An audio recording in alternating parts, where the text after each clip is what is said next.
प्रभु से बात करो। देखो तुम अगर आंख बंद करके, मैं तुम्हें आज के दिन इतना बड़ा जो धन दे रही हूँ, आंख बंद करो 5 मिनट के लिए, 10 मिनट के लिए, और बात करोगे तो तुम्हें लगेगा, जब शांत रहोगे तो शांति से आवाज आएगी कि अंदर से भी आवाज आ रही है। उसका एक एग्जाम्पल दे दें, जैसे कोई चीज पड़ी है, कोई चीज किसी की पड़ी है, तुमने उठा लिया, चोरी कर लिया, तो अंदर से क्या आवाज आती? गलत बात है, चोरी नहीं करो। आती है कि नहीं? बोलो, है? सबके आती है ना? चोरी का मतलब कि किसी की कोई चीज उठा लेना, तो अंदर से एक आवाज आती है कि गलत है, मत लो।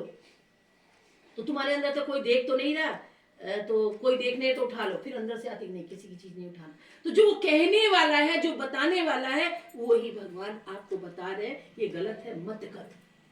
और फिर मन मनुष्य का क्या करता? उस बात को काटते हुए उठा लेता है। तो धीरे धीरे धीरे धीरे भगवान के बात दबती जाती है, अपना मन ऊपर होता जाता है, और अपना मन ऊपर होके अपने मनमानी काम को करने लगता है, मनमानी काम को करने लगता है। इसीलिए कहते हैं धैर्य, धीरज, धर्म, इन सब में रहो।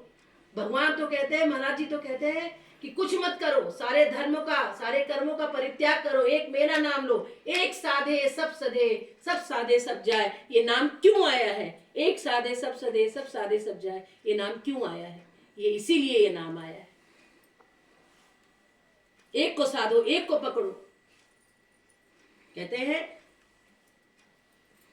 मन करेक्टरलेस होता है। कैसे? कभी इनके पास गया, कभी इनके पास गया, कभी इनके पास गया, कभी इनके पास गया, कभी इनके पास, कभी इस लड़का, कभी ये लड़की, कभी ये लड़का। तो ये मन भाग रहा है ना, मन ही तो भाग रहा है। तो मन क्या हुआ? और वही भीष्म पितामह ने कहा, प्रभु मेरी बेटी से शादी कर लो, क्योंकि मेरी बेटी को मैंने बहुत संभाल के बहुत रखा है, सिर्फ आपके नाम में रखा, तो शादी कर लो। तो किससे? सब लोग वहां चौंक गए कि अरे इन्होंने तो शादी नहीं, इनकी बेटी कहां से आ गई? लेकिन भगवान समझ रहे हैं, मन रूपी बेटी से शादी करने के लिए कह रहे हैं। तो मन से ही तो भगवान का मिलन होगा, मन ही तो भगवान से मिलेगा, मन ही तो देखेगा, मन ही तो शांत होगा।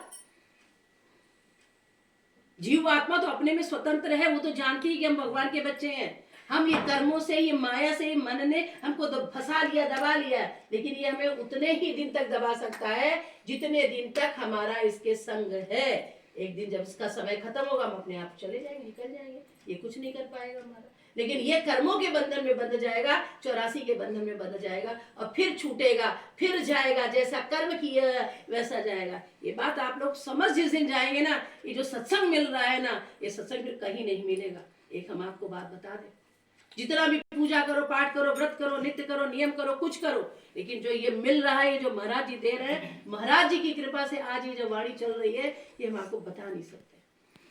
कुछ ना करो, सिर्फ एक को पकड़ लो, भगवान को। और कभी किसी से शिकवा शिकायत मत करो, ये खराब है, ये अच्छा है, ये खराब है। संसारी बात, जब गुरु बात करता है, इस चीज का ध्यान रखिएगा।